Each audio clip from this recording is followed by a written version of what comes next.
Hello friends, welcome to மணல் கடிகாரம் kitchen. இன்றைக்கி நம்ம மணல் கடிகாரம் கிச்சனில் சுவையான சம்மந்தி தாங்க அரைக்க போகிறோம்.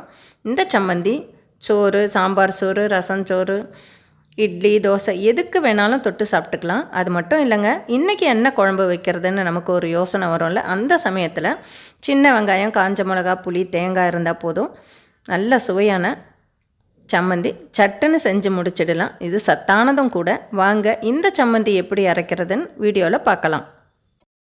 இப்போ நம்ம சம்மந்தி அரைக்கிறதுக்கு ஒரு கடாயில் 1 டேபிள் ஸ்பூன் அளவு தேங்காய் எண்ணெய் சேர்த்துக்கலாம். எண்ணெய் சூடானதும் ஒரு சின்ன கப்பில் 1 கப் அளவு சின்ன வெங்காயம் நல்லா க்ளீன் பண்ணி எடுத்து அதை இந்த கடாயில் போட்டு நல்லா வதக்கி எடுத்துக்கலாம். இது லேசாக வதக்கினா போதும். இப்போ இது ஒரு 2-3 முறை கலந்து விட்டதும் ஒரு 10 காஞ்ச மிளகாய் எடுத்துக்கலாம். நான் 10 மிளகா எடுத்திருக்கேன். உங்களுக்கு காரம் கூட வேணும்னா இன்னும் கூட ஒரு 2 மிளகா சேர்த்து எடுத்துக்கோங்க.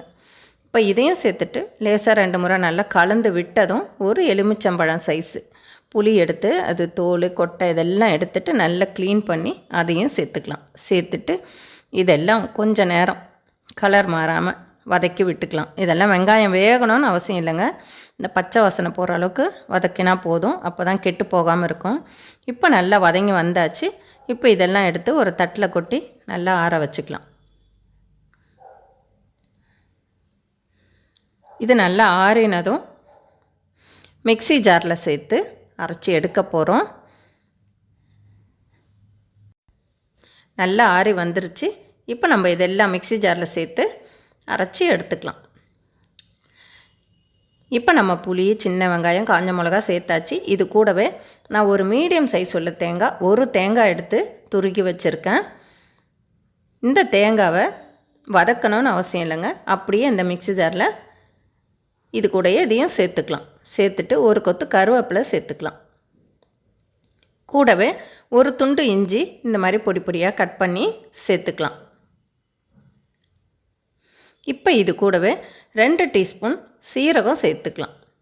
சேர்த்துட்டு தேவையான அளவு உப்பும் சேர்த்துக்கலாம்.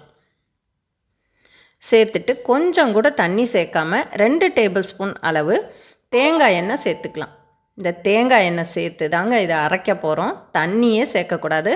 அப்போ தான் இந்த சம்மந்தி கெட்டு போகாது. ஒரு 3 நாள் ஆனால் கூட நல்லா இருக்கும்.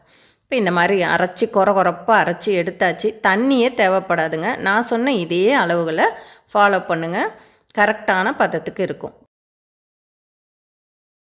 நல்லா நைஸாக இருந்தால் அவ்வளோவா நல்லா இருக்காது. எப்படி இருக்குது பாருங்கள். இந்த மாதிரி கொரப்பாக அரைச்சி எடுத்துக்கலாம். அவ்வளோதாங்க, நம்மளோட சம்மந்தி சூப்பராக தயாராகிடுச்சு. சுட சுட சோறு வச்சு அதில் கலந்து சாப்பிடும் போதும் அவ்வளோ அட்டகாசமாக இருக்குங்க. கண்டிப்பாக நீங்களும் இதே மாதிரி ஒரு முறை செஞ்சு பார்த்துட்டு எப்படி இருக்குன்னு உங்களோட கருத்துக்களை கமெண்ட்ஸில் தெரிவிங்க. வீடியோவை லைக் பண்ணுங்கள், ஷேர் பண்ணுங்கள், சப்ஸ்கிரைப் பண்ணுங்கள். மறக்காமல் பக்கத்தில் உள்ள பெல் ஐக்கானையும் கிளிக் பண்ணிக்கோங்க. மற்றும் ஒரு வீடியோவில் சந்திக்கலாம். நன்றி, வணக்கம்.